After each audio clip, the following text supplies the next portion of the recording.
This is Penn Sunday School, and to our listening ears, all angels sings and round us rings the music of the spheres. This is Penn Sunday School. Brothers and sisters, welcome to Penn Sunday School, starring Penn Gillette. My name is Michael Godot. We're broadcasting from Show Creator Studio in Las Vegas, and this week we're joined by the greatest comedy mind of our generation.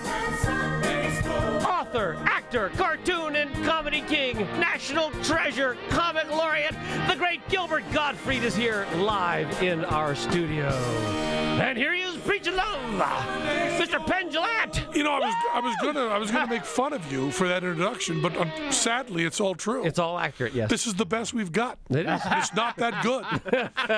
The best we've got is just not that fucking good.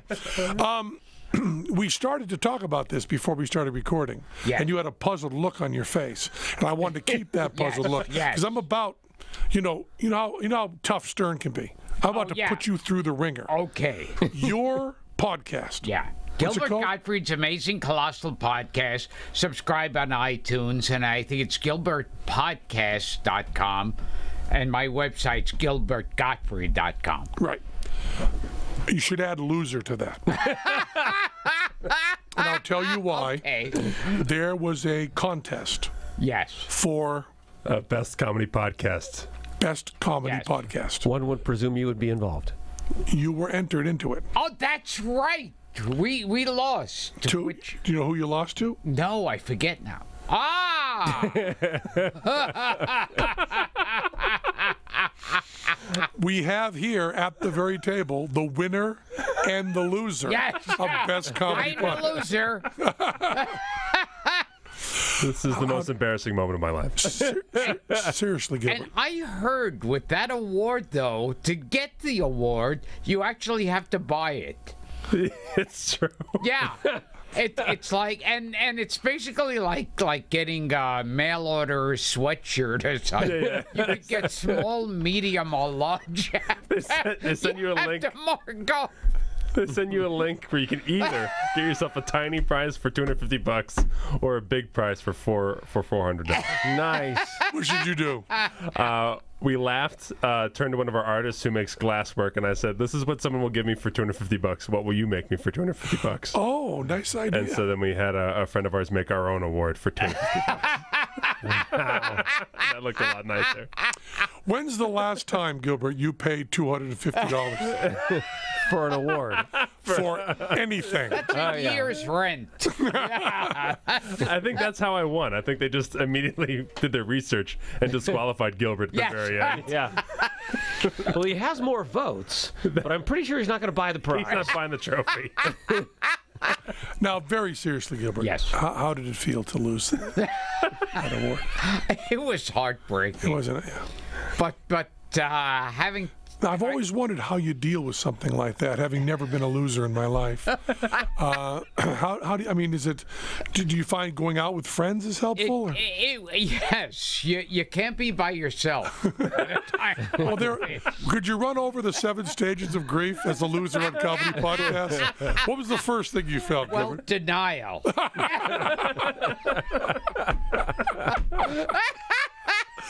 No, I did not lose. That's the first thing you said? Yes, there's bargaining. Yeah, that's Can I get the award for cheaper? Can I pay $50 for the $200 award? Stage 3? Oh, stage 3, anger. How did that piece of shit win?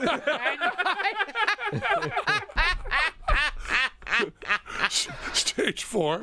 Okay, how many? There's 5 of them, right? I think so, and I think you're hitting them all. Yeah.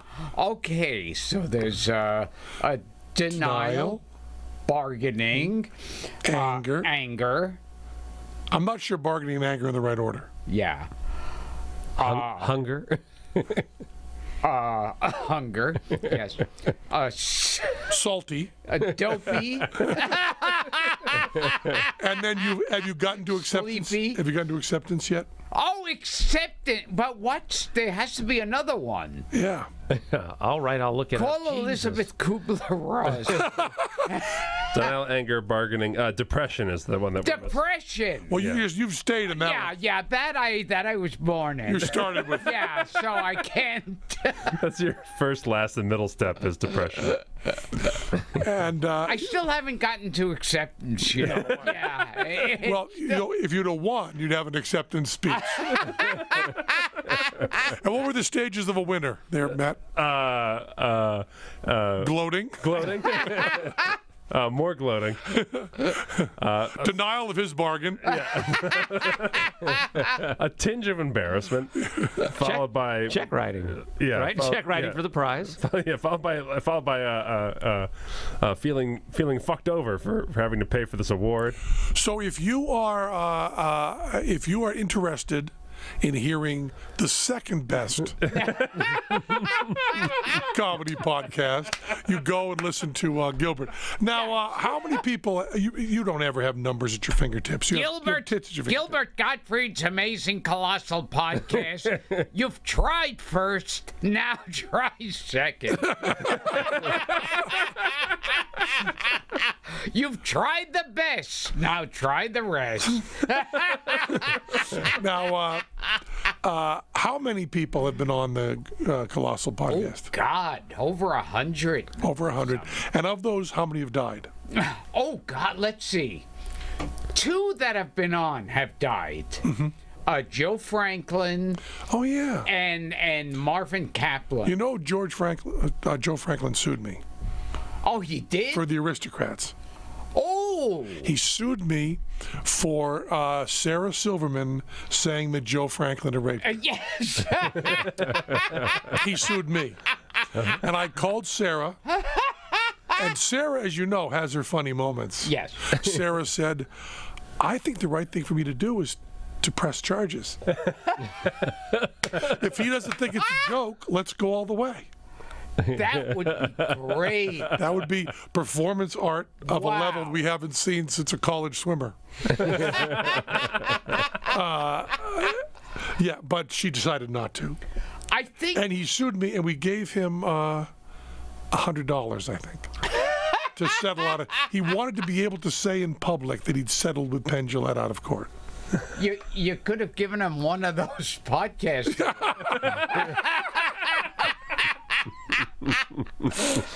Now, did he try to sue Drew Friedman too? I think so. Yeah, because Drew Friedman did a strip called The Amazing Shrinking Joe Franklin. And I think he tried to sue them. Now, that never came out, though, did it? I don't think anything came of it, though, no. Now, Drew Friedman has drawn me. Yeah. Has he drawn you? Oh, yeah. Yeah. Couple of I think times. I've seen it. Yeah, there's a great Is it a poster he did of you or just a... Yes. And for those who there don't is know, a- Drew Friedman is that great artist that does old Jewish comics. Yes. Why he's indicating me, I have no idea. He lost that case. He did take it to court. I thought he you- did take it to court. Yes.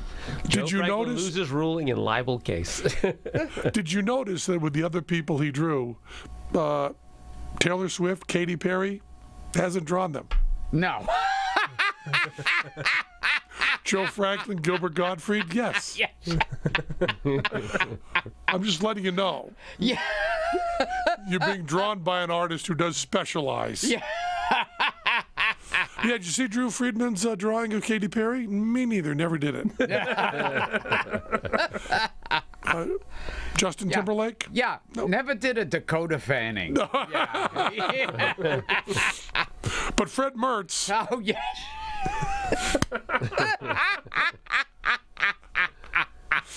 so Joe Franklin died. Was Joe Franklin good on your show? He was good and didn't try to sue me afterwards. Amazing. Yeah. Did you do a Joe Franklin impersonation? Not really. I mean, you could get the, Nuco was all I remember of him. And now he's dead. Yeah. And who else died? Marvin Kaplan. Who's that? He, if you saw him, you'd know him immediately. He had one of these voices. He was one of the voices on Top Cat. Oh, yeah. Yeah. Oh, nice. And he was in Mad Mad World. And, Oh, really? yeah. I know the name, Marvin Kaplan. It's a Swedish. I think there's a very good chance that Drew Friedman may have dropped. Can you imagine if Trump really is Hitler? Yes. Which is likely. Sure. If Trump really is Hitler and he goes into office and gets David Duke in his cabinet, all they will do for the extermination is get Drew Friedman's books. Got him, need him, got him, need him, got him, need him. That's all they'll do. Okay, we're done. It's so much easier than the yellow stars and the pink triangle. Just got him, gone. Who's been your best guest on Colossal Podcast, keeping in mind that I was on it? Oh, you. Oh, thank you. Yes. Who was the second best? Okay. Who didn't get the trophy? Who can I blame for not getting the trophy? Let's see. A bunch of really good, a surprisingly good one. I don't know if people outside New York remember him, but Sonny Fox, Oh, sure. Wonderama. Sure. He was a surprise one. Did he talk about Amazing Randy at all? Didn't No. mention it. You know, Amazing Randy was on Wonderama. Oh, yeah? And Sonny Fox and Randy were good friends. Oh. I don't know if they had a falling out. I don't think so. He was talking about the Jews. Okay, we are. He and his troop were captured by the Nazis. What? Sonny Fox? Yeah.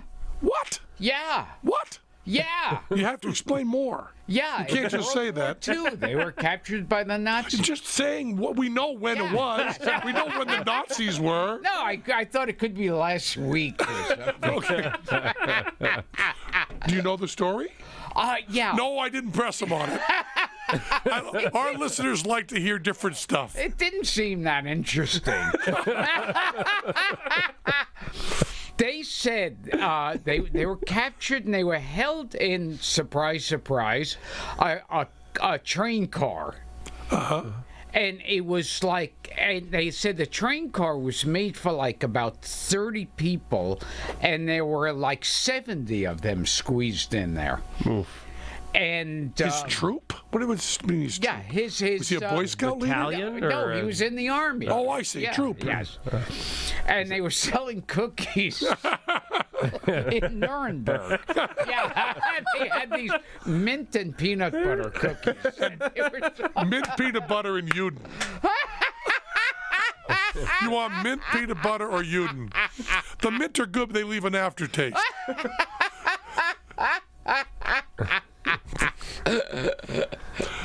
And they got captured. For how long? and- Listen, I like my war heroes not to be captured. Sonny Fox to me, shit. That was my Trump. I like it. How long was he captured? I don't know how long it was, but they said like at one point when they were going to let them out of the train car, one of the Nazis sergeants said, "I want you all to line up and the Jews fall out." And the sergeant there said, "All of us fall out." And when the Nazi sergeant saw that, he wasn't too happy, and the American sergeant said, "That's it, we're all Jews." That's a good story. Wow. Yeah. Surprised you didn't have him tell it on the show. That's one of those. That's one of those really kind of beautiful moments. Yes. And obviously they made it through. All of them made it through, or I think so, yeah. all of us fall out. Yeah. That's good. They all step forward except for Sonny. Just so you know, Yeah. if Nazis come in that door right now, and the commander says, "All of you line up, but the Jews fall out," Donnelly, Godot, and Gillette will be standing on the other side of the room. Just so you know. Speaking as surrogate sergeant. Yes. Yeah. I believe all of us at once will be going, Jew!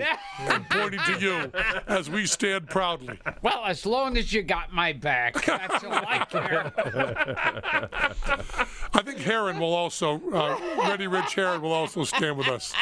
We'll stand proudly. One fallout Jew. Even if the Nazis don't show up. I'm a quarter Jew, but I'd wait till it's over to tell you. I'd wait till after everybody left, then I'd tell you about that. Yeah, I did stick my left foot in.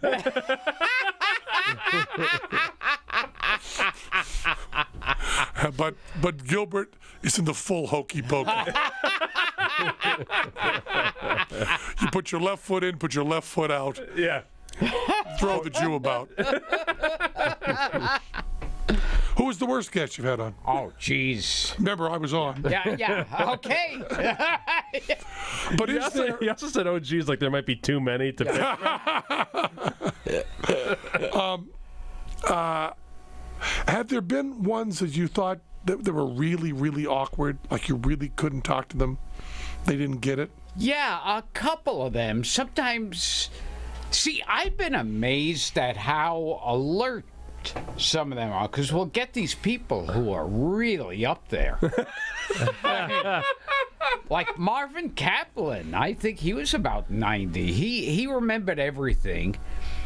And someone who's By everything, you mean to put his shirt on. yeah, exactly. He was wearing underwear. Oh, one person who's got a scary memory, and on our show as a teenager, I interviewed Bruce Dern. Oh, yeah. Yeah. Oh, yeah.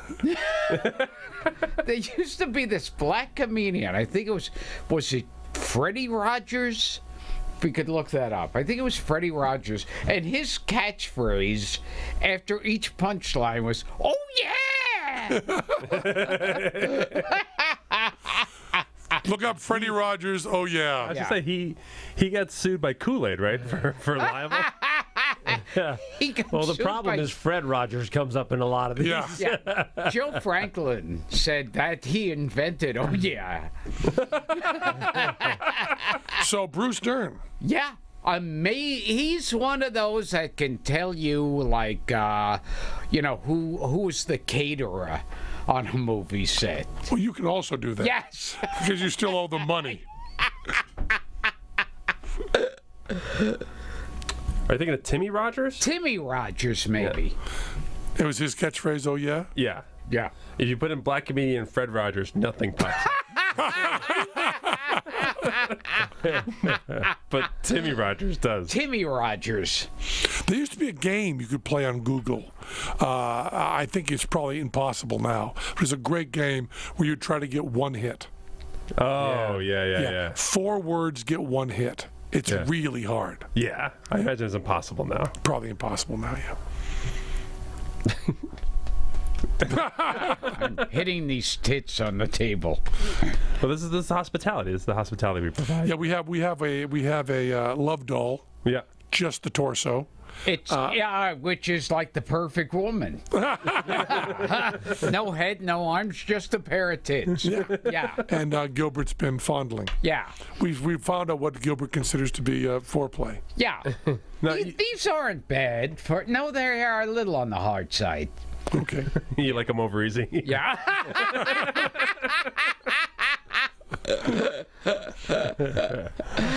Now, oh, go ahead. No, I was going to say is that you didn't bring up the most important category of guests for Gilbert, which is people he has booked who died before they came in. Oh, well, Jack Carter. Oh, really? Jack Carter agreed to do the podcast, and like the day before, his manager called up and said, oh, he had to go into the hospital. We'll call you back. And that was Yeah. it. That call never came. Now, Jack Carter was supposed to be a mean bastard.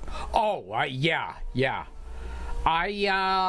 A friend of mine was interviewing Maury Amsterdam. Oh. Yeah. We're all so happy with Morgan. Yeah.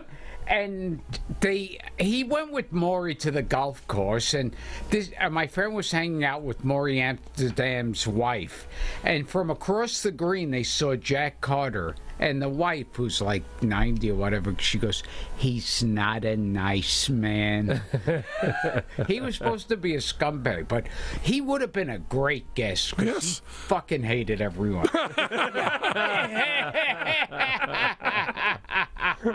So I was so looking forward to Jack. Did you ever meet Maury Amsterdam? No. I met Maury Amsterdam once at a charity event. He was great. Yeah. I imagine he's the best. Oh, Jack Carter. I don't know if this is an insult. I meant as an insult. When they mentioned me once to Jack Carter, and she said, he's a rebate. What? I don't know what a rebate is exactly. There's a story you tell Yeah. that I hope you remember. Okay. That every time I tell it to somebody, they laugh their asses Yeah. off. And that's when you mentioned Penn and Teller to Grandpa Munster. Oh, yes. Yes. Tell that story full out, please. Okay. This will be the reference story. You've heard this story? Oh, you'll love this. I used to always attend those brunches that Al Goldstein. Yes, Sure. I would He have. said- I went off. Oh yeah, you'd be a lot of those. He sounds like he was also drawn by that cartoonist as well. Oh yes. And Bernard Getz would be at them. Oh yeah. And the famous mortician or whatever, the guy that was on all those crime shows. The guy that Quincy was based on, Oh yeah. Yakamoto or something. No, not him. Okay. He's got some respectability. This was some guy. You could hire him for anything. He. Let's see. Do you? Oh fuck. Well, whatever. And then there, Xavier Hollander would be there. Oh yeah, he would have like dominatrixes and lawyers who were suing him and trying to get him locked up. He'd invite them over. Yeah, he would. Yeah. And he'd have brunch and he'd pay for everybody, which is yeah. why Gilbert was there. Yeah. Surprise. And you'd show up at this brunch and you'd be sitting next to Bernard Getz. Oh yeah. And then, and these scumbag lawyers. And almost anybody who was in the news, like a guy who got arrested for killing a rat. He'd be sitting across the table. Al would just invite them to brunch. And one of the people he would invite to brunch was Grandpa Munster. Yes. What was his name? Al Lewis. Yeah, Grandpa Al Lewis. So I was sitting next to Al Lewis, who he was Grandpa in the Munsters, but he would. In real life, for some reason, he took on this idea that he's like some Western character. He'd wear these cowboy shirts and the bowler ties, and he'd have these long... Even though he was drawn by Drew Friedman. Yeah, surprising. And he had these... One of the few cowboys drawn by Drew Friedman. He had these long, rotten fingernails. Oh, yeah, and- really. Oh, God, they would look horrible. And he'd smoke these, soaked in saliva cigars. And not his. Yeah. And, He hired people. Pre-soaked. and so I was sitting next to him. And Al Goldstein is my thing went out here. Oh, okay. Yeah. Okay. Al Goldstein is talking about some new magazine he's starting. And he goes, so we're going to start a new magazine, and every month is going to be... What? He's trying to fix your headphones. Oh, You Don't- have them on, so it Yeah. won't work. But Don't worry about it. Never mind. okay, yeah. Start again. Okay. So, Al Goldstein starts is at the head of the table, and he's talking about some new magazine he's going to start, and he says every month we're going to have new celebrity interviews, and this month we have Penn and Teller, and Al Goldstein turns to me. No, Al. Al Lewis turns to me with his smelly cigar and everything, and he goes, "Who?" And I said, "Penn and Teller," and he waves his hand disgustedly and goes, "Piece of your shit."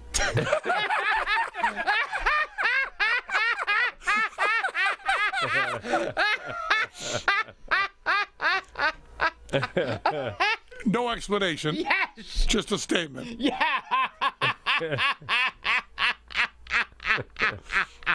Now, at your birthday party, you had Professor Erwin Corey, right? Oh, yes. How old is he? Oh, God. Has he done the podcast yet? Is he 100 I think yet? he must be. might be over 100. Yeah. Yeah. Yeah, he is born in 1914. And have you had him on the podcast He's a yet? little young. Have you had him?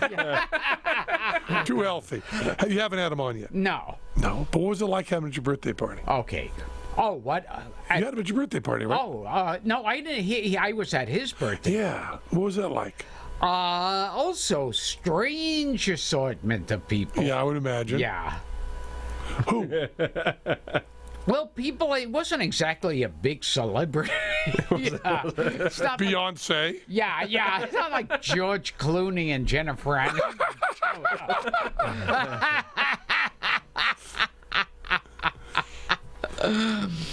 Who did? Oh, God, just no. Oh, I don't know. I don't no recognizable name. And what was Erwin Corey like? Had you met him before? Yeah, he's like, I think he went from being fun mixed up to just plain mixed up. Did they put an accurate amount of candles on his birthday cake? 101. Oh, I'll tell you something about being old. Yeah, Bob Hope died yeah. at, what, 105? How old was Bob Hope when he died? 105? Yes. And I was Nice job. Well done. I was good friends with Phyllis Diller. Yeah. You know, and Phyllis Diller's best friend for life was Bob Hope. Yes. So when Bob Hope died, I called her up and I said, Phyllis, I'm very sorry for your loss. I'm very sorry that Bob died. And then as we talked for a little, how old was he? 100. 100. Just 100? Just 100. Oh, yeah, that's where the story's going. I said, Yeah. blew the punchline. I said to Phyllis, wow, 100 years old. And she said, what are you talking about? I said, he's 100 years old. She said, we all lied about our age. We all lied about our age. Everybody in show business lied about their age. I said, he was older than 100? She said, yes, by a lot. Oh, wow. Nice. Wow. And when Phyllis Diller died at 90, Hold, please. Yes. She was 1,000. she was Methuselah. 95. 95. So when she said that, we all lied about our age, all of us. When she died shortly after at 95, I went, what was she, like 120? Yeah. No idea. Well, we had on the podcast, I had Lee Grant.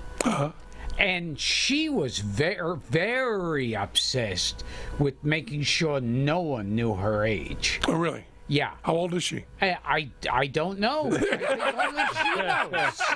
Really, only she knows. And one time, she was so obsessed that she made a visit to the mayor of L.A. and said to him, Can I have a driver's license with a much later birth date on it? And he was like thrilled, meeting Lee Grant, so he gave her one. Good. Wikipedia says born October 31st, between 1925 and 1929. Does it really? Oh, that's fabulous. Wow. Wow, is that Wikipedia fabulous? doesn't know. Wikipedia has no idea. Yeah. They'll rat out tell her first name like that, but they'll. I dated a woman in show business, Yeah. and we went to the Caribbean, and Must have been serious. You didn't take her to Hawaii. yeah, and while we were waiting for a, she was much younger than me, and while we were waiting for in the airport, she was talking about how we were talking about our high school proms. Oh, geez. And she said, yeah, you know, they played that Chicago song, Color My World. And I went, Why were they playing a 12-year-old song? Why would they be playing that? I mean, high school proms, they don't play things from 12 years ago. Ever. And it got this really awkward moment. And then right then we were going on the plane. She pulled out her passport, and I glanced over, and she wasn't much younger than me. She was my age. And there is also a story that I don't think is apocryphal of Kurt Cobain and Courtney Love flying to Europe together for the first time and going through and her handing him her passport and Kurt Cobain going, "Oh, wait a minute." So I guess people still lie about their age. Yeah.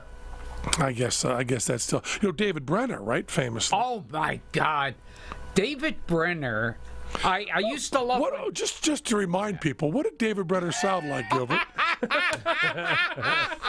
Because I pulled over. I got a flat tire on the freeway outside of Hollywood, and the first person who came over to help me was David Brenner, and he said. And would you remember what you said when you spotted him? That's the most important part. What I said? You said, "Hey, it's David Brenner. Maybe he can help me." Yes.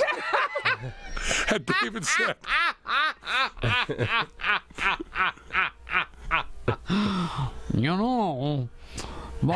This is my favorite David Brenner line. He goes, how guys are always talking about how they can have sex like 20 times a night. When a guy's gonna finally admit that after the first time it's like trying to hammer a nail with a fish.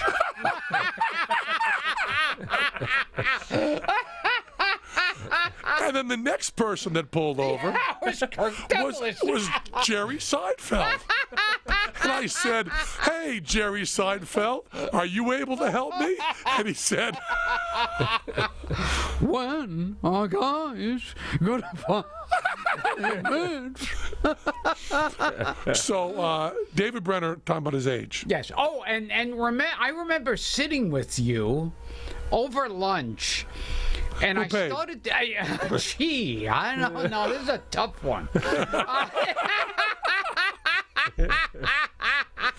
I remember I started doing Dirty David Brenner. Uh-huh. And you had a mouthful of food and wine and this crowded table. And I said, "I want to finger your cunt."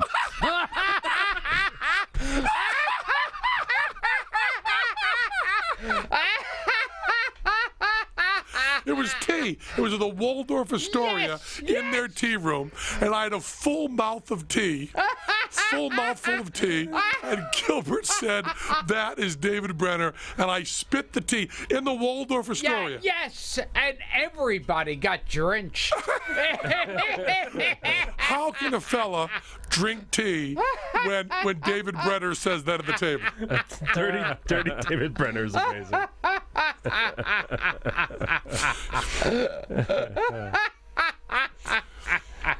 David was a great guy. Oh, yeah. Great guy. Yeah. He lied about his age by 10 years, didn't he? I remember on Entertainment Tonight, they would go and happy birthday, David Brenner, 23. Well, David Brenner was confusing because David Brenner didn't hit until he was 35. Oh, yeah. So all of that was skewed, Right. Yeah.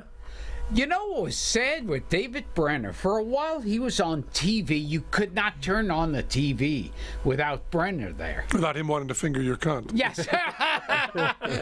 and that was his short-lived sitcom. I want to finger your cunt. That was his catchphrase. Yes. He'd always start with, "Hi, honey, I'm home." It tested so well, and yet when it hit the air, it just didn't hit. So he'd do the catchphrase after a punchline, so it'd be like, "My wife's so fat when she sits around the house, she sits around the house. I want to finger your cunt."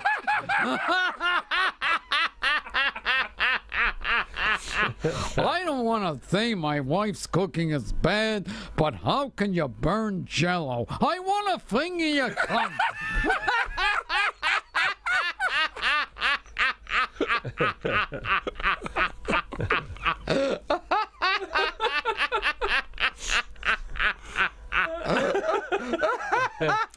You couldn't turn on the TV without seeing David Brenner. No, you couldn't. A guy had his hand in my pocket. I said, what do you want? He says, I want a match. I said, what did you ask for? And he said, I don't talk to strangers. I want to finger your cunt. And then when he got really lazy, that would just be the punchline. My wife is so fat, I want to finger your cunt.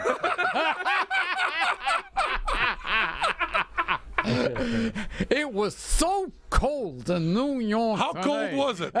It was so cold that I want to finger your cunt.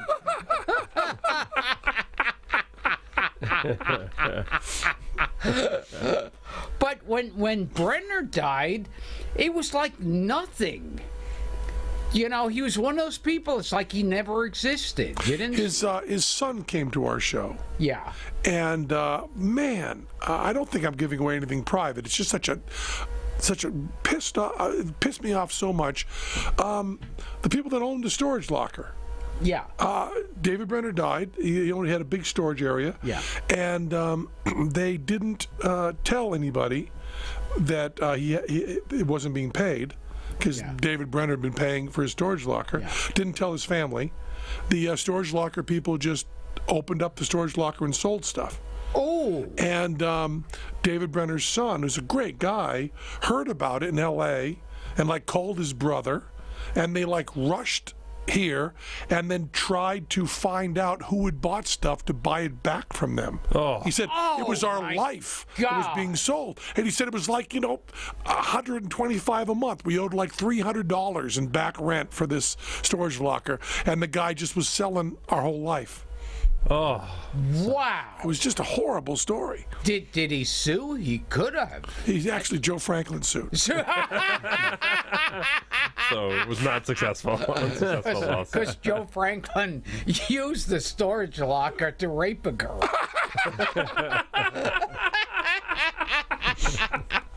I mean, there was actually, the original tapes of I Want to Finger Your Cunt. The pilot, Kinescopes. and the other 3 episodes they shot. And it was such a drag. I mean, that wasn't the name of it. It was called Dinner with David. But that, everybody in America called it that. Called it by the catchphrase, like dynamite.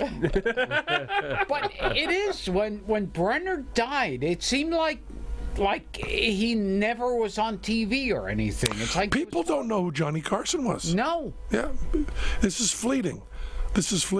I mean, Gilbert, I don't think we will be remembered. Well, I don't think we're remembered right now. Fuck it when we die. Do you think you're going to live a long time, Gilbert? I don't know. Yeah. Because I think, you're already old. Yes. So I think it'll be wonderful when you're really old. Be really great. And who do you hate, Gilbert? Who'd be your Jack Carter stories? Oh, God. That picture of you that's going around the inner tube. Yes. Of you with making faces behind Donald Trump. Oh, yes. It's one of the great. Have you seen that picture? Oh, it's great. It's Fabulous. really That's so weird. I don't know how many decades ago that was. Oh, you look like you're in your 20s, right? Yeah. I was real skinny with like a big afro. Yeah. Well, it was before you were on Saturday Night Live, right? I think it may have been. I don't know. So it's probably like 76 or something. Yeah. So we know how long ago that was. It's 40 years ago. Yeah, I'm making faces and doing hand gestures behind Donald Trump. It's so weird. It's fabulous. Yeah. It's the only picture that should be allowed out of Donald Trump. Yes. We should say, okay, Donald, you can run for president, but this is the only picture you can use. Did you meet him? Or did you Yes. This is the picture, if you're elected, that will be on the stamp.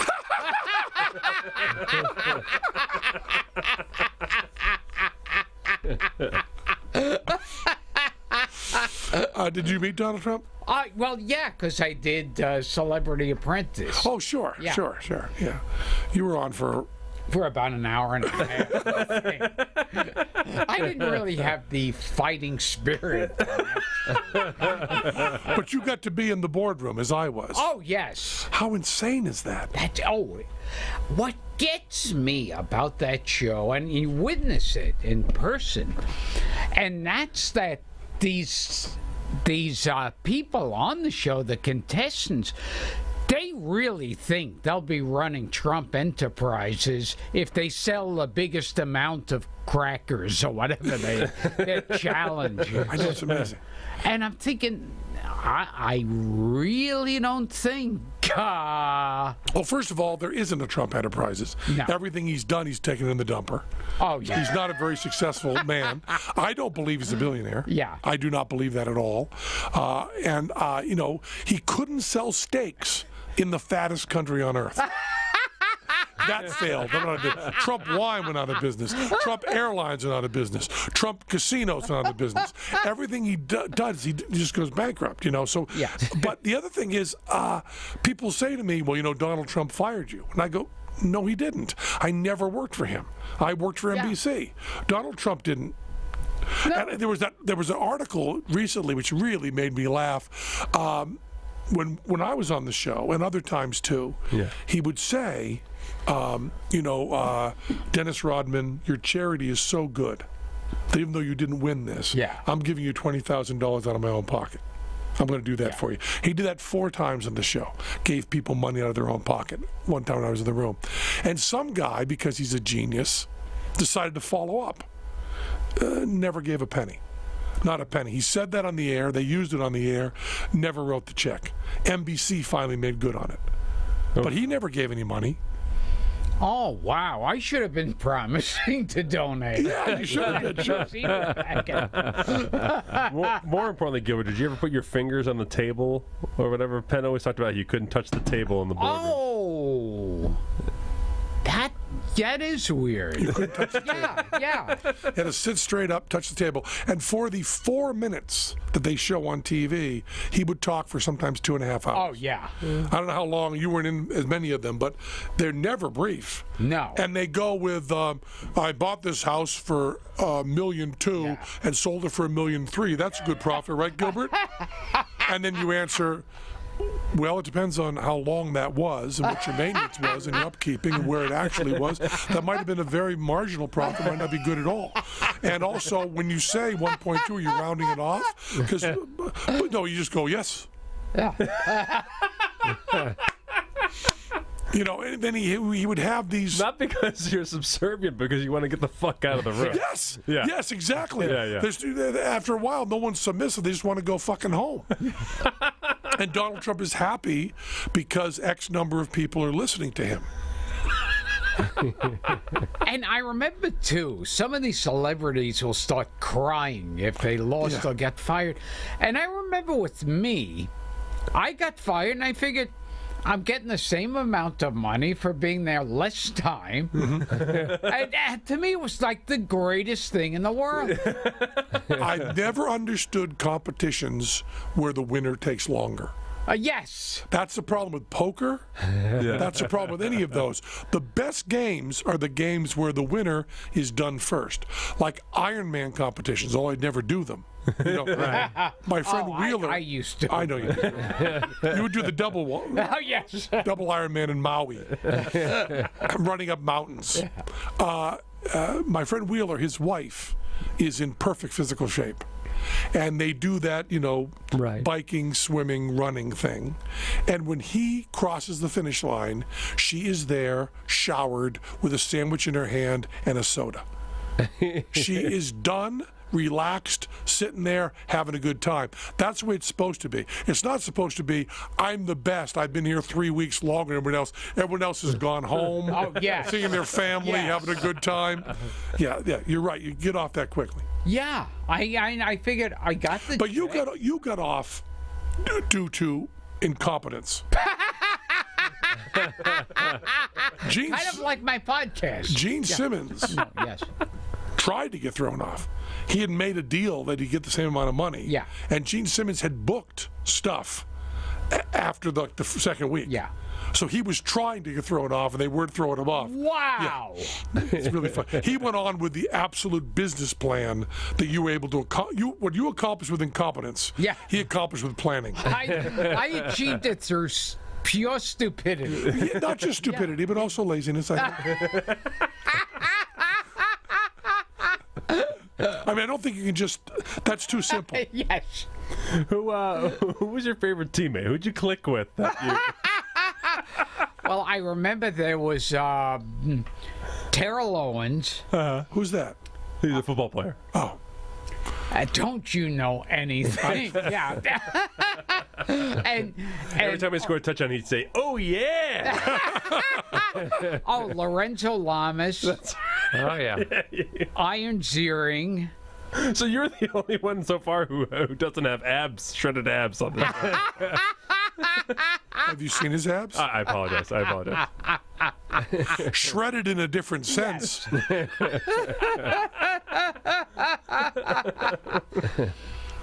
Now, getting back to What? What are we going to get back to? We've covered everything. does anybody own the Aristocrats now? Well, Paul Provenza. Yeah.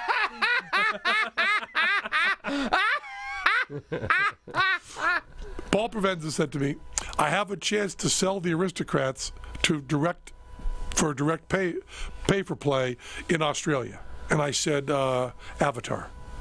He said, "What?" I said, "Avatar. Sell Avatar to them, you get more money." He said, "Well, why would I sell Avatar?" I said, "Because you own it exactly as much as you own the Aristocrats. That's how much you own it. So if you're going to sell a movie you don't own, right? Get something big. If you're going to sell the Brooklyn Bridge, Sell Titanic. sure, Yeah. sure." Jurassic World, you could sell. We sold the Aristocrats to Think Film. Yeah. Think Film promptly took the Aristocrats and went out of business. The library went into bankruptcy, and I tried desperately to buy the Aristocrats, and they said, "You have to buy all 280 movies." Oh, gee. And I said, "I only want one," and they said, "The judge won't break it up." So I don't know. It's still being sold. You offered the same amount for our 280 as you did for one. Well, damn close. Yeah, yeah. I mean, the only movie that's worth anything in that whole bunch is Think Films was named ironically, I believe. But they paid us well for the Aristocrats, Yeah. and they put it out, and I'm grateful for that. But we don't own it anymore, although it's been 10 years, and we own it at 20. Oh. At 20, we get it back. So stay alive. Yeah, okay. Just And stay I alive could go 10 more to the years. premiere. You can do the tour. Yeah. You do the Aristocrats tour, which I wanted to call Aristocrats on Ice. We're going to take a break right now and do a few advertisements. Yeah. Well, those advertisements were good, weren't they, Gilbert? Oh, yes. Oh, those were some fine advertising. Fine advertising. Yeah. Fine advertising. I wanted to get to this other movie you were in, Yes. A Life Animated. Oh, yes. I know you did a whole tour chatting about it and stuff. Yeah. But is there anything you didn't tell in the interviews that you're willing to tell us? you know about this movie, right? Yeah, Of fantastic. course. Have you seen it? I want to hear the story. No, I have not seen it, but I want to hear the story. You know the story of it, right? Yeah. The story in a nutshell is a child who was very heavily on the spectrum, autistic, stopped speaking to his parents and watched just Disney films. Oh yes. And then one day, his father started speaking to him as Jafar. Jafar, yeah. Jafar. Because they couldn't communicate, so he found a puppet on the ground. But he didn't expect this to work. No. And so he put on the parrot puppet, and he started talking in my voice. He started imitating me. And He does David Brenner, but he can't do Gilbert Gottfried. and he said to his son,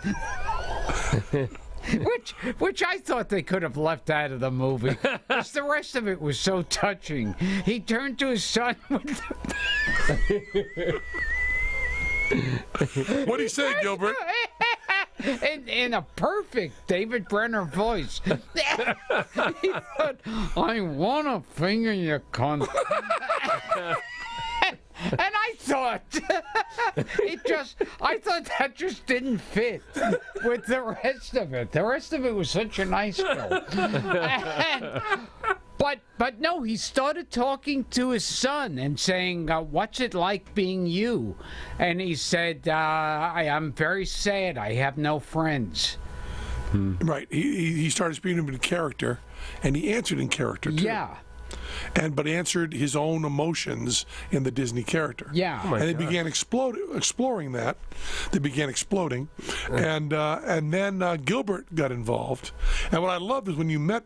They brought the son was there, talking about this with his father, and they brought out Gilbert to actually do the voice, which was all really good until they expected you to do lines from the movie, which you did not remember. So actually, No, I started quoting David Brent. Which, in retrospect,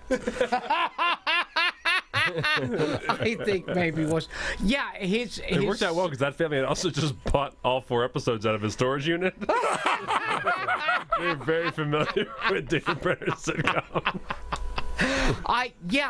His son was at one of these schools for autistic kids, and he started a Disney club there. Basically, they all hate the Jews.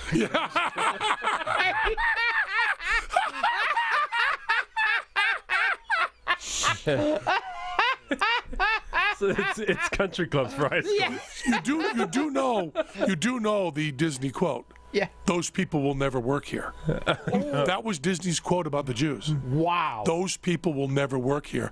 And a friend of mine, I guess I won't say who it was, always wrote it up and tried to hang it in Eisner's office whenever he had a meeting. Those people never work here. Walt Disney should have been on the wall in Eisner's office, shouldn't it? No, Walt Disney was a full-on, unapologetic anti-Semite. Yeah. Yeah. But you never apologize. So why should Uncle Why would Walt?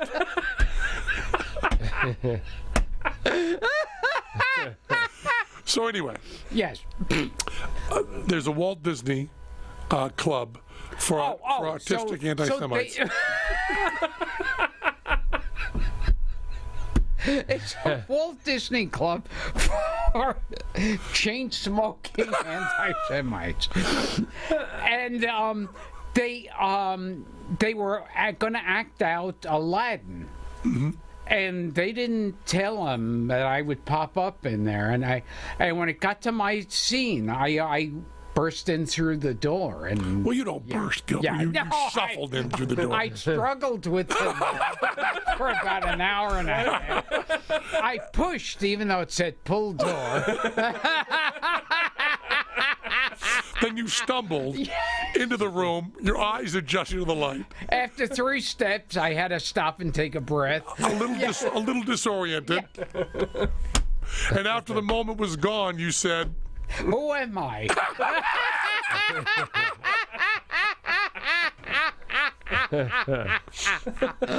And the audience yelled, "David Brenner!"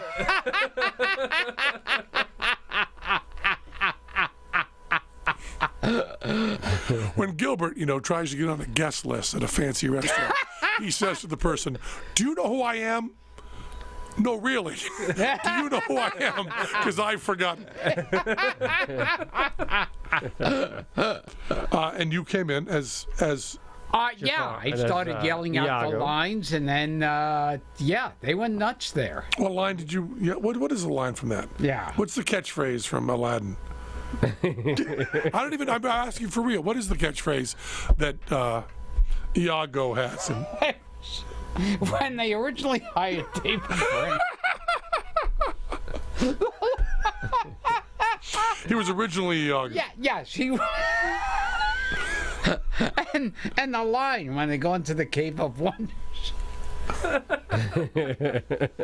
was, "I want a thing in your cunt." and they released it that way, which it's one of those weird Easter eggs they always put in Disney movies. You know where to listen. If you listen closely, you can. Now, how did the guy react? Oh, he loved it.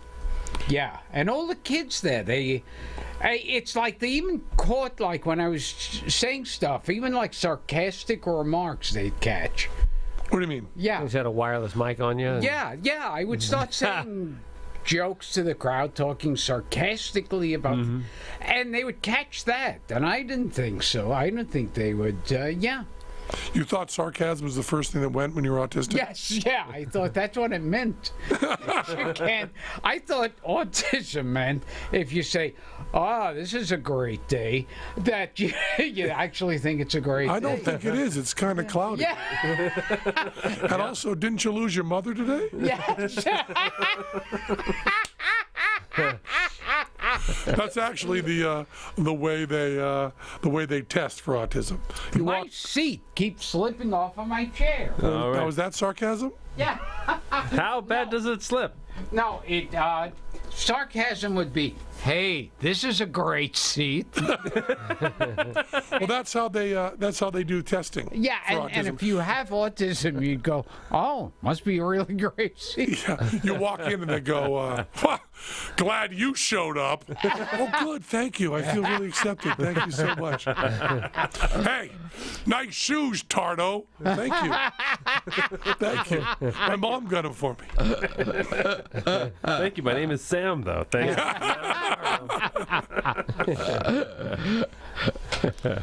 I'm curious if like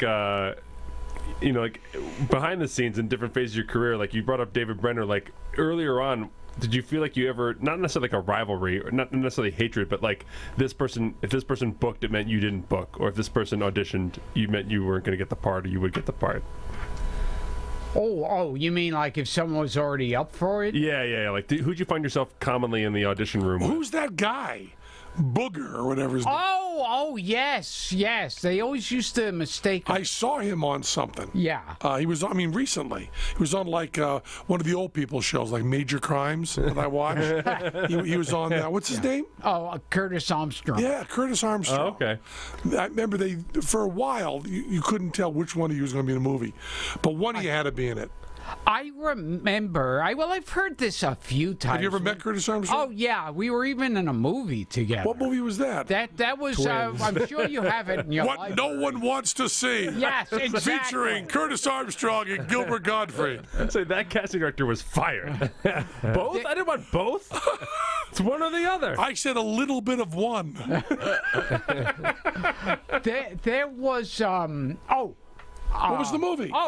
It was, I'm sure you have it at home, Bad Medicine. Bad Medicine. Yeah, with Steve Guttenberg, Alan Arkin, Julie Haggerty. I saw that. You did? I did. Wow. I think I liked it, too. Because there was the George C. Scott, The Hospital. Oh, yes. And then Bad Medicine was a knockoff of a George C. Scott comedy vehicle. Oh, jeez. I saw both of them. I was really the prime market for black humor hospital comedies. Speaking of the 80s. of hospital comedies, the first film I ever appeared in, and I was there for like 2 seconds, but the film was called House of God. And it was based on a book that it seems like doctors like. It has to do with a medical school, and doctors like this book. But the movie was god awful. And what part did you play? I was like paramedic. Did you have a line?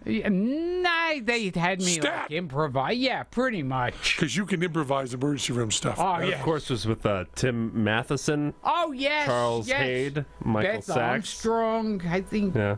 Joe Armstrong, yeah. Piscopo.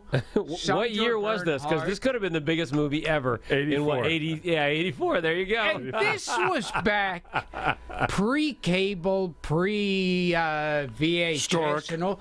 And so every movie, no matter how awful, it would come out back then. Sure. And that's how god-awful this one was. Michael Richards was in this? Yeah, not even as a joke would it come out.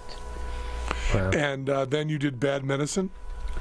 Yeah. And did you like Curtis Armstrong? Was he good? I will say that IMDb lists 2 other credits before this credit. You said it's your first movie.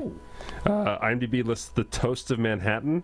That was a pilot. Oh, okay. And the other one's also a pilot. The Further Adventures of Wally Brown. Oh my God. that was the first pilot I was ever in. Was The Further Adventures of Wally Brown. Peter Scolari was the star of it. And it was how you wonder how these wonderful shows get made. The creator of it liked the song Charlie Brown. Yeah. And he liked the song. And this is in the 80s, and Charlie Brown came out in what, 58? Yeah, like 1921 came out. And he loved that song.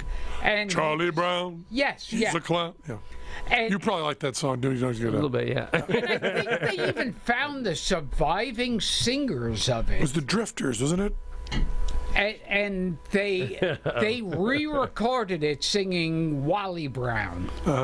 And it was like. And that was enough to get a green light. Yeah, it was this sassy black kid and his more innocent white friend, and how well made it was and original. The white guy's parents, the father was a cab driving bigot who lived in Queens, who didn't like the college, everybody who was moving into the neighborhood, and his wife was a dingbat. Yeah, so it was Real original. yeah. And what part did you have? The wife? just guessing. This was a big stretch. This is when he was trying to stretch his yes. because his Acting character's wings. name was Bernstein. So I don't know how he What got was your cast. character? I was like, Two. yeah, Bernstein. Hey, this makes 2 Bernsteins I played in my career. Oh, yeah, because you were in All the President's Men. I remember that. You were fabulous. You were so good in that. It was such a serious drama. It was wonderful. And you taking down Nixon and all that. Oh, he was just fabulous. And you looked so different. You actually looked like him.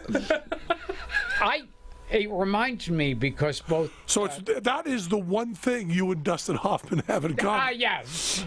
Both played a Bernstein. But you know, Dustin, I played 2. Yes. What was the other Bernstein you played? Oh, well, Sidney Bernstein, Beverly Hills Cop 2. Oh, that's who you are? Yeah.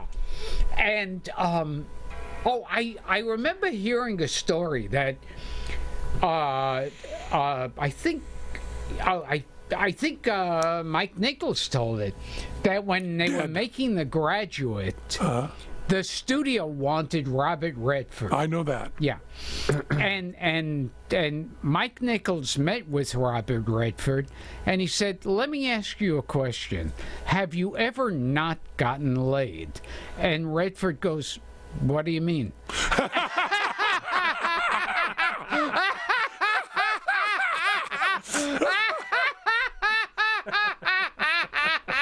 How on earth did Dustin Hoffman steal that role from you? If that was the audition. He said with that line, he immediately called Dustin Hoffman up, who wasn't known at all. And Dustin Hoffman was, in The Graduate, was 4 years younger than Anne Oh, Bancroft? yes, something like that. Something ridiculous. Yes. Yeah, she was the older lady. Now, because we don't know when we're going to run this, but probably never. But when we're recording this, Gene Wilder just died. Did you ever meet Gene Wilder? Oh, okay. Now this did even better on the internet than my Donald Trump picture. I had a picture of me with Gene Wilder and Richard Pryor. Oh, yes, I saw that picture. Yeah, because I worked for 2 weeks on the last of the Wilder Pryor pictures.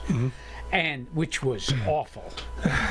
And Peter Was it Bogdanovich. called Still Stir Crazy or something? Oh no, this was called Another You. Peter Bogdanovich I was thought the so. original. So the J is pronounced as a Y on that. The what? It must have been Spanish or something. Yes. But we would call it over here Another Jew. Yeah. And Bogdanovich. You had the title role. Yes. He was. I just saw Bogdanovich in a health food restaurant in L.A. Yeah. No story to that. No. Go ahead. It was good though.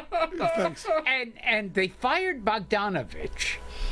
And then they said, well, we're going to. That hack. Yeah. We're going to get another director to finish it. We're going to scrap old previously shot footage. And they said, and then you'll be back to work with the new. And then I found out they fired a bunch of people. I was one of them. And that was an awful picture. And I Now, heard. the picture that was awful was one you were fired from. Oh, is that yes. Yeah. right? The good picture was the one that was completely scrapped because nothing was usable. Yes. That's the one you were in? Okay. I want to make sure I got this very clear. People keeping score at home. And I heard it was so bad that one. How bad was it, David? That movie was so bad that I want to finger your cunt.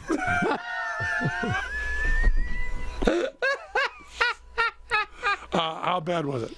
It was one theater in LA was showing it once a day. Oh, man. Yeah. They couldn't get people for more than that. What was it like to work with Gene Wilder and Richard Pryor? Wilder, he seemed like kind of reserved and quiet. Mm-hmm. And I think he probably knew this picture was headed nowhere. I think he probably figured that I out. can't even find it on IMDb. Oh, man. That's when a movie's down there. You can't even find it. Who surprised me... Who's this? Wilder? What? Wilder Pryor. No, Pryor.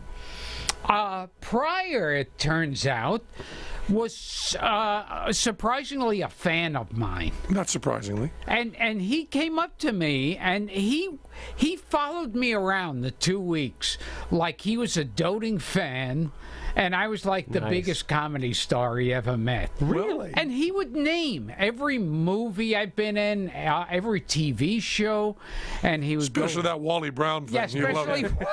it. You were Bernstein. You were wonderful. Yes. And he would go, "Oh, you're super funny." Yeah. He goes, "You're funny that even if you don't want to be funny, you're funny." Well, yeah, And I thought that was amazing. that's a good description. And Yeah. a good. I didn't meet Richard Pryor until he was already very, very sick. Yeah. He wasn't exactly Jack LaLanne when I. It's that reference we're counting on for Gilbert. Man. Is there anybody else in the 21st century that would use for a health reference Jack LaLanne? He wasn't exactly Buster Crabbe. When I'm. He was not exactly Johnny Weissmuller. He was not exactly the Mighty Atom. He was not exactly Jesse Owens.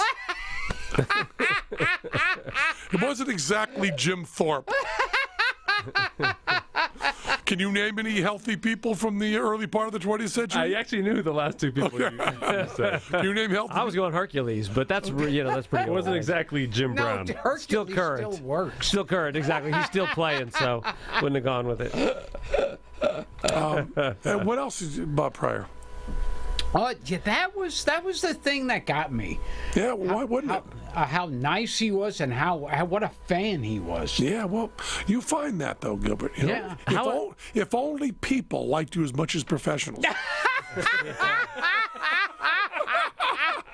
Can you imagine how successful? If only people who had to pay for the ticket. Yes. liked I mean, there is not a professional genius comedian who doesn't think you're the best. And there are, of those, 5 dozen, which is your entire fan base.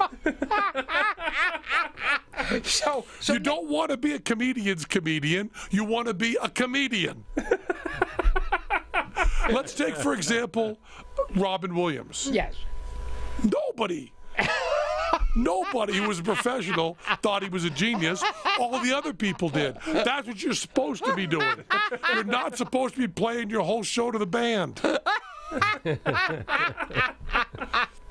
So basically, as a fan, I could have Charlie Chaplin. So let's continue going through his career. We've covered. Well, he interviewed Dick Van Dyke. That seems pretty great. That was great. Got a big hit off of that one, too, Dick doesn't it? Van Dyke, and he told us this off the air, which pissed me off. Oh, tell it on the air now. Dick Van Dyke said when he was in school, his nickname was Dick Nose. And he said when he'd be in class and the teacher would ask a question, all the kids would start pointing to him and screaming, Dick Nose, Dick Nose.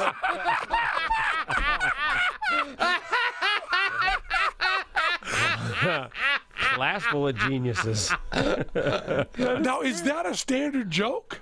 I mean, it sounds like everybody should know that joke, and I've never heard it. No, I agree. Yeah, totally. Boy, it's like when in the year 2000, Dennis Miller said he was talking about, because, he's topical like you, he was talking about the Kennedy assassination, and he said LBJ, which is not a Mexican referring to a blowjob. And I went, LBJ. Hell, why didn't everybody make that joke? Why is the first person to make that joke in 2000? Wow. LBJ. Why didn't Abby Hoffman say all the time, LBJ, El Blowjob? Wow. Why didn't they? I never heard it. Same thing with Dick Nose.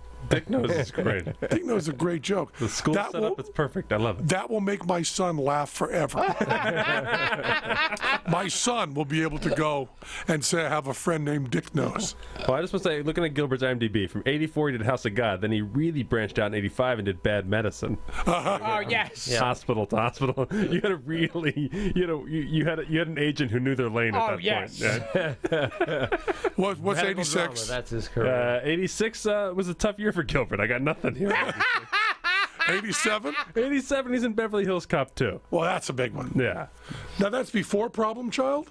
Yes. Problem Child, yeah. Okay. He's doing the Cosby Show. He's having a fine year in 87. Yeah. Did you stay conscious on the Cosby Show? Was he a fan of your work as well? And I remember on the Cosby Show, Bill saying to me, I want to feed you your cups.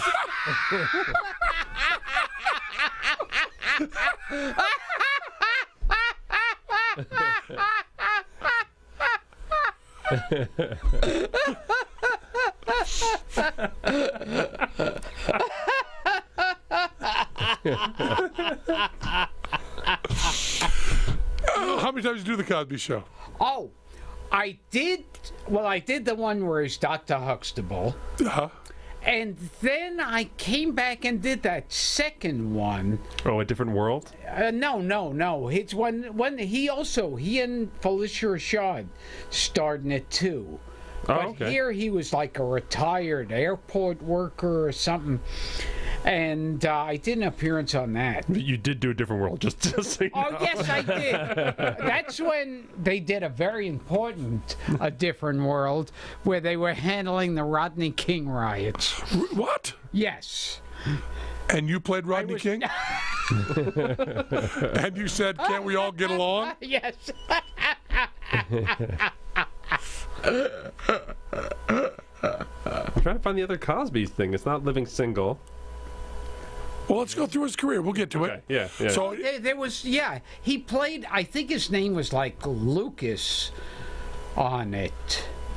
I'll look at it. And he was like a retired or laid off airport worker. Oh, okay. but the most important part of a situation Hilton comedy, Lucas, a New York City man forced into early retirement. Yes. What was the name of the show? Working on it. Hold on. It was That was the name of it. Working on it. Working on it. Get off my back. Get off my back, Eddie. I'm working on it.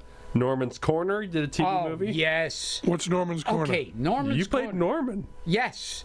And that was a pilot I was on for like cable. IMDb is very kind. Every time it lists TV movie and you call it a pilot, which is very nice. Yeah, it was a pilot, and here's something. It was written by Larry David. Oh, really? Yeah, and it was so bad. You started it?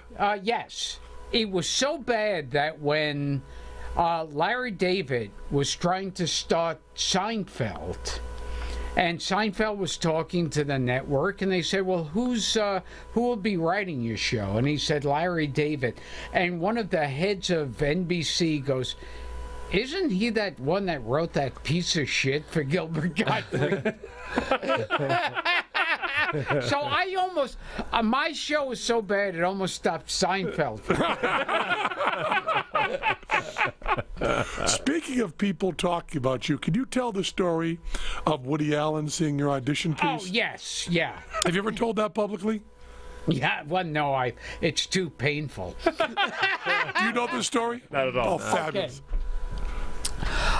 When I was auditioning for Saturday Night Live, and they put us all on tape, and the producer... Gene Domanian. Yeah, Gene Domanian was friends with Woody Allen.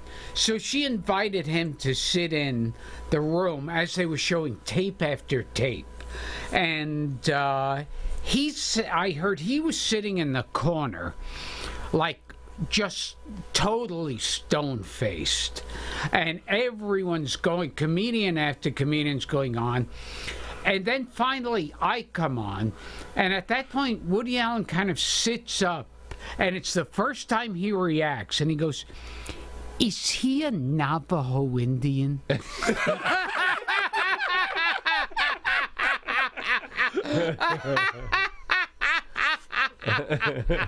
And then what did he say right after that, Gilbert?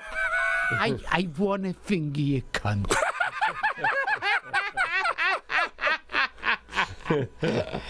Okay, let's keep going through his IMDb. This is a good technique. The name of that show was Cosby, by the way. Oh, It's just called Cosby. Just called Cosby. 1988, you did a big movie, Hot to Trot. Oh, With, yes. with Bobcat. Bobcat, you had a story. I have a story about that. You know about this. Do you know the story about Bobcat? This is one of those stories that happens to me all the time. By the way, Gilbert is credited as dentist. Yeah. Bobcat Goldthwait profession. did this movie. So I bump into Bobcat. He just finished it. And he said to me, I said, what have you been doing, Bobcat? And he said, well, I just finished this Talking Horse movie. And I said, okay, what was it? He said, it was a Talking Horse movie. I said, what do you mean? He said, it's a Talking Horse movie. I said, I don't know what that means. He said, it was a Talking Horse movie. I said, I love the term. I don't know what it means. He says, well, in it, there's a horse that talks. And I went, oh! And he said, what did you think I meant? I said, I thought it was a show business term for a kind of movie that you call a Talking Horse movie. Yeah, it's like it's a novelty movie that you... Yeah, it's made for foreign distribution. You know, a Talking Horse movie. And do you have a big part in Hot to Trot? No, I just kind of pop up at the end. And Bobcat said there was a great scene where the horse stepped on his foot and was standing on his foot. And he was screaming, and they just kept running because they thought Bobcat Goldthwait had decided he would scream, and he couldn't find a way to scream that let them know he was really in pain and not doing shtick.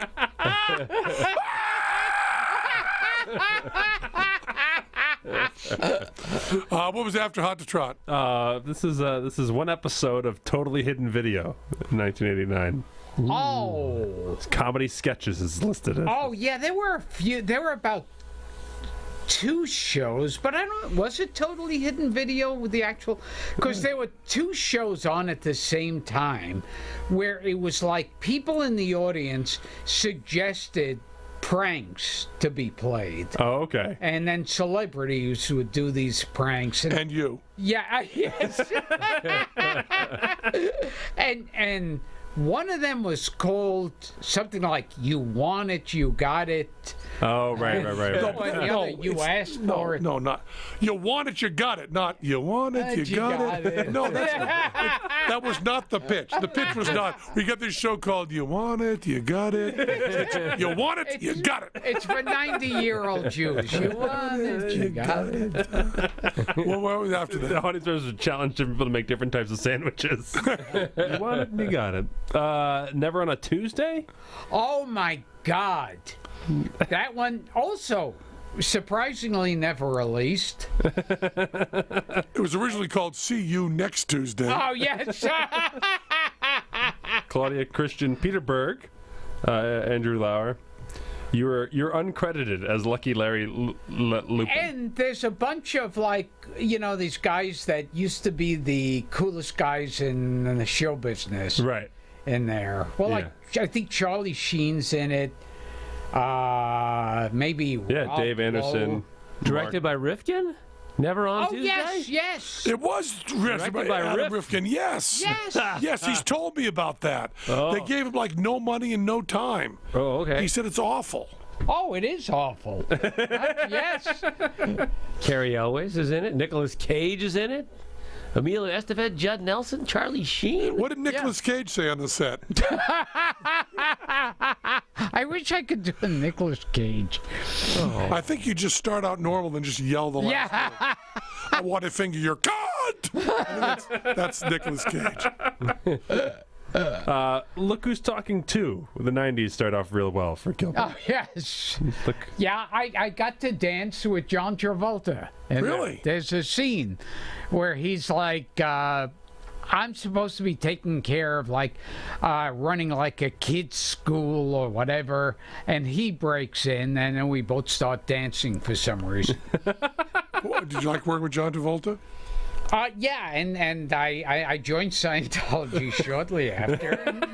And now your career went gangbusters. Yes. What was next? Well, Problem Child. Oh, yeah. So, that's it. Problem Child is the high point of your career? Yeah. See, that one was a surprise hit. Yeah. You end up being in on 3 of them, right? Yeah. Yeah. Yeah. And the third one, instead of John Ritter, it was a TV movie. Yeah. Instead of John Ritter, it was William Catt from Greatest American Hero. Oh, yeah. The kid, I don't remember his name. Well, the kid now is A serial killer. probably 45. Yeah. Can you sing the theme to Greatest American Hero? Believe it or not, I'm walking on air. I never thought I would feel so free. Wow, flying along on a wing and a prayer. Who can it be? Believe it or not, it's just me. Oh, nice. This was all 90. You did Look Who's Talking To, Problem Child, Adventures of Ford Fairlane. Oh, yeah. Oh, that's right. Nice. Piscopo. Not Piscopo. Was it Piscopo? Oh, no, Andrew Dice Clay. Andrew Dice Clay. Yeah. What did Andrew Dice Clay say to you? Well, he said it to me while he was imitating Frank Sinatra. I want to figure your cunt. Doobie doobie doo. That's what a young Wayne Newton is in that movie as Oh well. yes, Yeah. yes. Vegas legend. A young Wayne Newton means like 83. He's almost podcast worthy at this point. Oh my God, yeah. And the 2 episodes of Superboy. that's Also right. 1990. Believe it or not. Who were you on Superboy? I was Knick-Knack. Knick-Knack. That was the master of toys. Oh, you were like a guy? bad guy. Yeah, the bad guy, the That's- master of toys. That's got to be pretty fun. Yeah. Is your first big Oh yeah, big that villain was role? fun. And it was also not the highest budgeted show.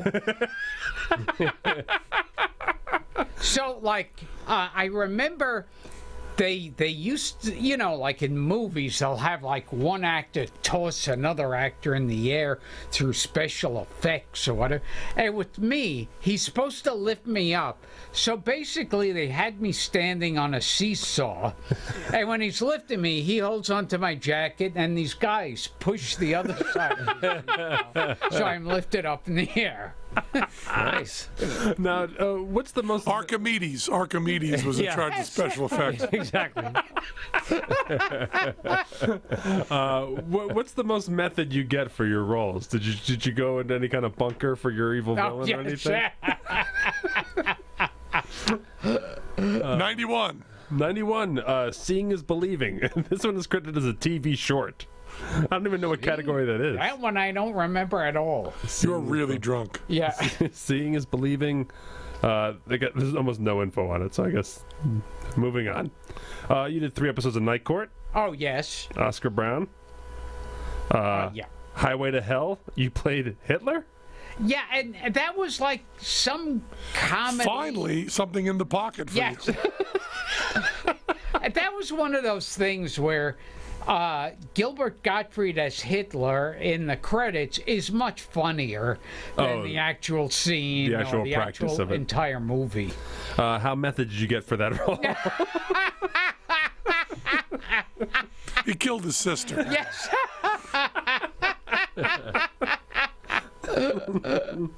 Have you played Bin Laden? You did, didn't you, with Howard Stern? I was on. Well, I remember I was on the Tonight Show.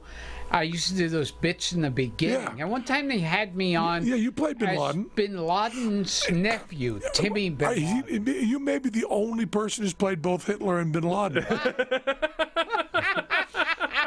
2 Bernsteins. 1 Hitler, And 1 Bin Obama, Laden. right? And Obama. Yeah. Played? Yeah, you're doing good on this. This Now is I think, wide range. and I remembered, I played on an episode of The View. I came on as Lincoln.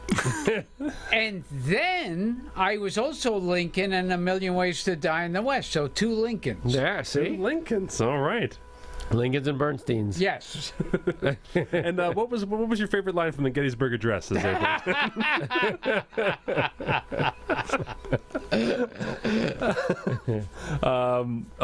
92 is Aladdin and A Different World. So that's your best right there. Oh, did they mention Wings? I'm not even. Yeah. No. Oh, was Wings in 92? Wings, I think was the 80s, but it could have been the 90s. Yeah. I think the 80s. I don't know. It's a Do you have a TV Wing series. story? Not really. Then why'd you bring it up? Yeah. No. What do we got next? I just thought if we want to be Gottfried completists. Sure. The Amazing Live Sea Monkeys. Yes. Oh, yeah. That was Howie Mandel. Howie Mandel. With our pal Peter. And Peter Brodowski. Yeah. You worked with Peter Brodowski. oh yes. We know him well. And He's crazy yeah. and dangerous. Yeah. And I heard, and it was one of these things where they tried to make the sea monkeys like they were in the posters and on the boxes, you know. Okay. Look Yeah. there. And successful? I doubt it. It was fun to do. It's not still but- going. 93, we do 1 episode of The State. Oh yeah. You were a soup guy. I guess so. You did a TV series called Bonkers. Oh, I appeared in, like, I don't know, I thought 1 episode, but that was just some. Maybe they split it in half and they fucked you over. Yeah, exactly. You filmed 1 episode and they That's another animated show. split it in 2. That's Yeah. a voiceover show. Yeah, Problem Child, the TV series now. Yeah, You that really got a was- lot I out of this Problem I think Child. that, oh man, did I? and I think they animated it in Spain or something, Oh, okay. and it was, boy, it looked like. It's like if you drew a picture and shook it on camera, the animation. It was on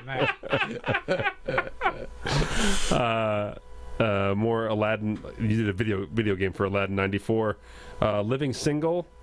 Oh yeah, that was Queen Latifah Yeah. and then Tootie. to Queen Latifah and Tootie, Yeah. which is a much better name for the Yes. show. Queen Latifah and Tootie. Meet Frankenstein. Here's where I'm hoping there's a story here. You did an episode of Silk Stockings. Yes. Oh my goodness! Yeah. Let's hear about that. I did 2 episodes Yeah. of Silk Stockings. One as Joe, 2 different roles, not the same role in 2 episodes. You did Yeah. 2 different Nice. roles. 2 episodes of Silk Stockings. The first one, I think I was someone who witnessed a murder or something, and they have to, the killer is after him. And I was in that with that guy who would later be on Seinfeld, who would be like the boss of Costanza, the boss of Elaine. Okay, sure. And he'd go, Elaine, I need you for a very Yes. important assignment. What do you And say after that? yeah, that was. And then later on, I was on Silk Stockings again, and I worked with John Biner, who's on my podcast. So you didn't do any of the weird sexual stuff that they would. Silk Stockings was that show that when there was only basic cable, they tried Oh, to get away yes. with as much Yeah. Veiled nudity as possible, Yeah. but you didn't get in those scenes. Veiled nudity is just clothes. Veiled nudity means nothing. Yeah. I don't know what's the term I'm looking for. Softcore. Softcore. It was softcore. A softcore detective show. I don't know why it's not still Yeah. running. Then you'd Saved by the Bell wedding in Vegas. Yes. What year are you on? I'm on 94 now. All right. Silk Hurry up. Stockings Bridges. Not going to 94. make it. Okay. 3 Thumbelina. minutes. I'll just go through it. You buzz in when you have a story. Thumbelina. Yeah, I was the voice of Barkley Beetle or Berkeley Beetle. Right. Bobby's World. Oh, that was also a Howie Mandel cartoon. Yep. Silk Degrees. Silk Degrees, yes. You played Renee? Yes. Silk Degrees that- looks like a ripoff of Silk Stockings by the poster. Yeah. See, this was a Silk Stockings that was a movie. Okay. Direct-to-video movie. Yeah. So this one did have nudity in it. And Not involving your character again. surprisingly not.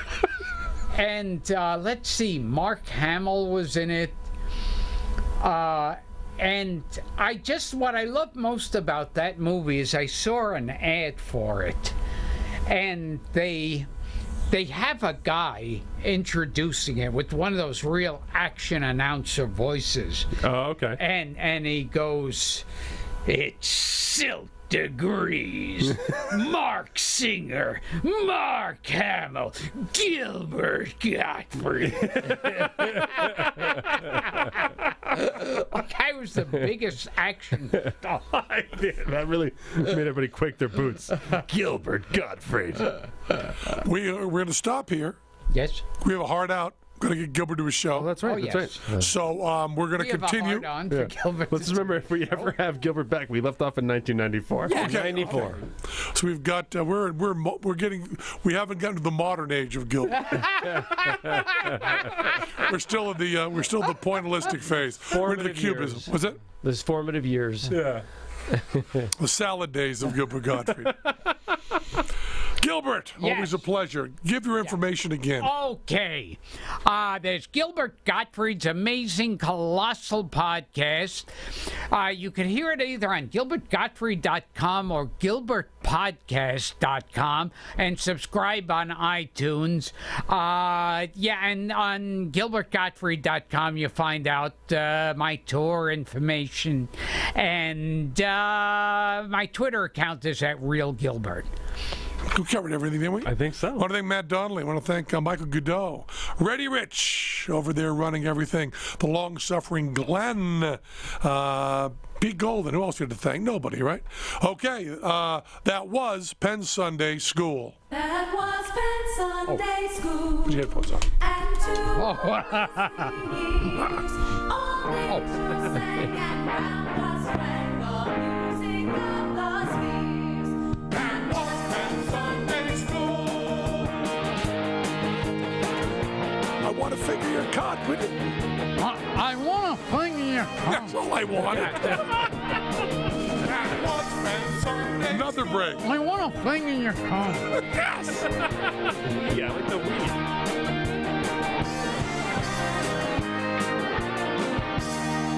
That was when Sunday school. I want a thing in your cunt.